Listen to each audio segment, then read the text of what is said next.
Belagavi IT ರೇಡ್ಗೆ ಸಂಬಂಧಪಟ್ಟಂತೆ ಸಚಿವರು ಮತ್ತು ಶಾಸಕರು ಗಣರಾಜ್ಯೋತ್ಸವದ ಸಮಾರಂಭದಲ್ಲಿ ಕಿತ್ತಾಡಿದ್ದಾರೆ.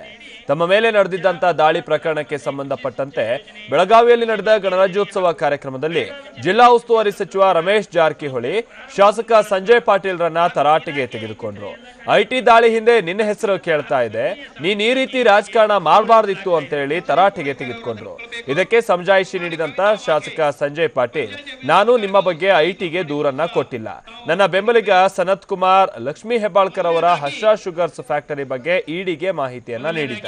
ನನಗೆ ರಾಜಕೀಯ ಅನಿವಾರ್ಯ ಇಲ್ಲ, ನನ್ನದೇ ಆದ ಒಂದು ಶಿಕ್ಷಣ ಸಂಸ್ಥೆ ಇದೆ ಅಂತ ಹೇಳಿ ಸಚಿವ ರಮೇಶ್ ಜಾರಕಿಹೊಳಿಗೆ ಧ್ವಜಾರೋಹಣ ಸ್ಥಳದಲ್ಲೇ ಟಾಂಗ್ ಕೊಟ್ಟರು.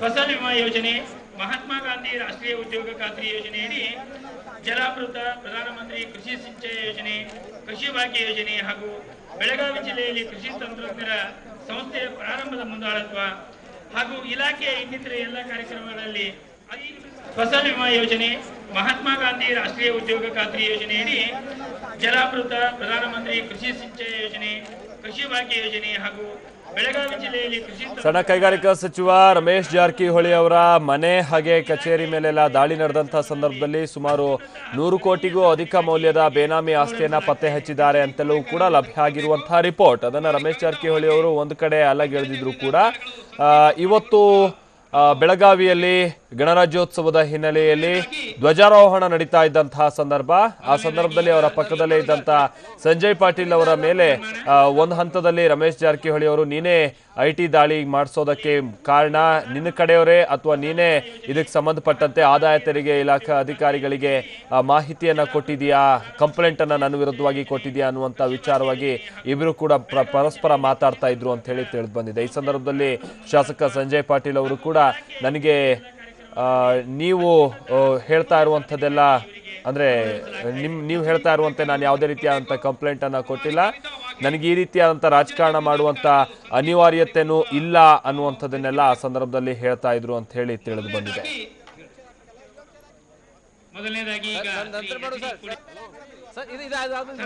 ಹಾಗೆ ಈ ಸಂದರ್ಭದಲ್ಲಿ ಸಂಜಯ್ ಪಾಟೀಲ್ ಅವರು ಮತ್ತೊಂದು ಮಾತನ್ನ ಹೇಳಿದ್ದಾರೆ ಅಂತ ಹೇಳಿ ತಿಳಿದು ಬಂದಿದೆ. ನನ್ನ ಬೆಂಬಲಿಗನೋರ್ವ ಲಕ್ಷ್ಮೀ ಹೆಬ್ಬಾಳ್ಕರ್ ಅವರ ವಿಚಾರವಾಗಿ ಕಂಪ್ಲೇಂಟ್ ಕೊಟ್ಟಿರುವಂಥದ್ದು ಬಗ್ಗೆ ನಂಗೆ ಮಾಹಿತಿ ಇದೆ. ಎನ್ಫೋರ್ಸ್ಮೆಂಟ್ ಡಿಪಾರ್ಟ್ಮೆಂಟ್ಗೆ, ಜಾರಿ ನಿರ್ದೇಶನಾಲಯಕ್ಕೆ ಮಾಹಿತಿ ಕೊಟ್ಟಿರೋ ಬಗ್ಗೆ ನನಗೆ ವಿಚಾರ ತಿಳಿದು ಬಂದಿದೆ. ಆದರೆ ನಿಮ್ಮ ಬಗ್ಗೆ ಅವನಾಗಲಿ ನನ್ನ ಬೆಂಬಲಿಗರಾಗಲಿ ಅಥವಾ ನಾನಾಗಲಿ ಕಂಪ್ಲೇಂಟ್ ಕೊಡುವಂಥ ಅನಿವಾರ್ಯತೆ ಇರಲಿಲ್ಲ ಅನ್ನುವಂಥದ್ದನ್ನು ಈ ಸಂದರ್ಭದಲ್ಲಿ ಅವರು ಕೂಡ ಸಚಿವರಿಗೆ ತಿಳಿ ಹೇಳುವಂಥ ಪ್ರಯತ್ನದಲ್ಲಿ ಇದ್ರು ಅಂತ ಹೇಳಿ ತಿಳಿದು ಬಂದಿದೆ. ಈ ಬಗ್ಗೆ ಮತ್ತಷ್ಟು ಮಾಹಿತಿ ಕೊಡ್ತಾರೆ ನಮ್ಮ ಪ್ರತಿನಿಧಿ ಶ್ರೀಕಾಂತ್ ಕುಮಕಡ್ಡಿ. ಶ್ರೀಕಾಂತ್, ಈಗ ಸಚಿವರು ಜೊತೆಗೆ ಈ ಶಾಸಕ ಏನ್ ಮಾತಾಡ್ತಾ ಇದ್ರು ಅಂತ ಹೇಳಿ ಐಟಿ ರೇಡ್ ವಿಚಾರವಾಗಿ ಬಹುಶಃ ಇನ್ನೂ ಕೂಡ ಅವ್ರ ತಲೆಯಲ್ಲೇ ಇದೆ ಗುನುಗ್ತಾ ಇದೆ ಅನ್ಸುತ್ತೆ, ಏನು ರಮೇಶ್ ಜಾರಕಿಹೊಳಿ ಅವರ ಇರುವಂತ ತಲೆಯಲ್ಲಿರುವಂತ ತಲೆ ಬಿಸಿ. ಸೊ ಇವತ್ತು ಅದು ಯಾವ ರೀತಿ ಅವ್ರು ಹೇಳ್ಕೊಳ್ತಾ ಇದ್ರು ಶಾಸಕರ ಬಳಿ ಆ ವಿಚಾರವಾಗಿ ಅಂತ ಹೇಳಿ? ಹೌದು ಮಾಂತೇಶ್, ಪ್ರಮುಖವಾಗಿ ಏನಂತಂದ್ರೆ ಐಟಿ ರೇಡ್ ಏನು ಸಚಿವ ರಮೇಶ್ ಜಾರಕಿಹೊಳಿ ಅವರ ಮನೆಗಳ ಮೇಲೆ ಏನು ಐಟಿ ರೇಡ್ ನಡೀತು, ತದಾದ ನಂತರ ಏನಂತಂದ್ರೆ ಏನು ಬಹಳಷ್ಟು ಊಹಾಪೋಹಗಳು ಏನಂತಂದ್ರೆ ಐಟಿ ರೇಡ್ ಹಿಂದೆ ಬಹಳಷ್ಟು ಖಾನದ ಕೈಗಳು ಕೆಲಸ ಮಾಡಿವೆ ಅನ್ನೋ ಒಂದು ಆರೋಪ ಕೇಳಿ ಬಂದಿತ್ತು. ಅದರಲ್ಲಿ ಪ್ರಮುಖವಾಗಿ ಏನಂತಂದ್ರೆ ಏನು ಗ್ರಾಮೀಣ ಮತಕ್ಷೇತ್ರದ ಶಾಸಕರಾಗಿರುವಂತಹ ಸಂಜಯ್ ಪಾಟೀಲ್ ಅವರು ತಮ್ಮ ಬೆಂಬಲಿಗನ ಮೂಲಕ ಏನಂತಂದ್ರೆ ಇಡಿಗೆ ಮತ್ತು ಐಟಿಗೆ ಒಂದು ದೂರನ್ನ ನೀಡಿದ್ರು ಅನ್ನೋ ಒಂದು ಆರೋಪ ಕೇಳಿ ಬಂದಿತ್ತು. ಆ ವಿಚಾರದಲ್ಲಿ ಸನತ್ ಕುಮಾರ್ ಎನ್ನೋರು ಏನಂತಂದ್ರೆ ಪ್ರಮುಖವಾಗಿ ಹೌದು ನಾನೇ ಇಡಿಗೆ ಒಂದು ದೂರನ್ನ ನೀಡಿದ್ದೀನಿ ಅನ್ನೋ ಮಾತನ್ನ ಹೇಳಿದ್ರು. ಆದ್ರೆ ಪ್ರಮುಖವಾಗಿ ಏನಂತಂದ್ರೆ ಅವರು ಲಕ್ಷ್ಮೀ ಹೆಬ್ಬಾಳ್ಕರ್ ವಿಚಾರವಾಗಿ ಒಂದು ದೂರನ್ನ ನೀಡಿದ್ದೀನಿ, ಅವ್ರು ಏನು ಸಕ್ಕರೆ ಫ್ಯಾಕ್ಟರಿಯನ್ನ ಮಾಡ್ತಾ ಇದ್ದಾರೆ ಆ ವಿಚಾರದಲ್ಲಿ ಒಂದು ಏನಂತಂದ್ರೆ ದೂರನ್ನ ನೀಡಿದ್ರು ನಿಜ ಅಂತೇಳಿ ಅವರು ಒಪ್ಕೊಂಡಿದ್ರು. ತದಾನಂತರ ಬೆಳವಣಿಗೆ ಆದ ನಂತರ ಏನಂತಂದ್ರೆ ಏನು ಸಚಿವರು ಬೆಂಗಳೂರಿಗೆ ತೆರಳಿದ್ರು. ಇವತ್ತು ಏನಂತಂದ್ರೆ ಸಂಜಯ್ ಪಾಟೀಲ್ರು ಮತ್ತು ಹಾಗೇನೆ ಸಚಿವ ರಮೇಶ್ ಜಾರಕಿಹೊಳಿ ಅವರು ಏನಂತಂದ್ರೆ ಒಂದೇ ವೇದಿಕೆಯಲ್ಲಿ ಇವತ್ತು ಏನಂತಂದ್ರೆ ರಿಪಬ್ಲಿಕನ್ ಡೇ ಏನಿತ್ತು ಅದರಲ್ಲಿ ಏನಂತಂದ್ರೆ ಭಾಗವಹಿಸಿದ್ದು.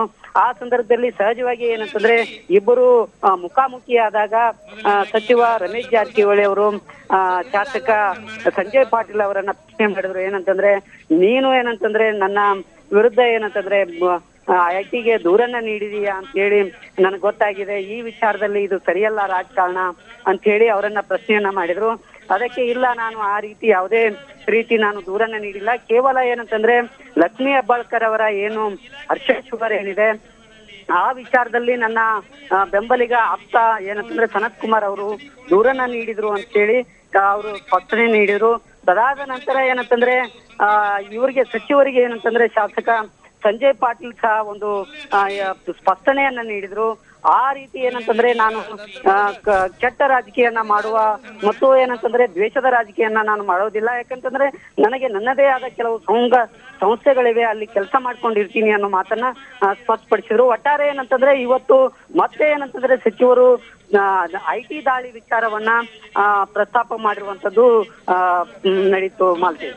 Okay thank you Srikanth. ಹಾಗೂ ಇಲಾಖೆಯ ಇನ್ನಿತರ ಎಲ್ಲ ಕಾರ್ಯಕ್ರಮಗಳಲ್ಲಿ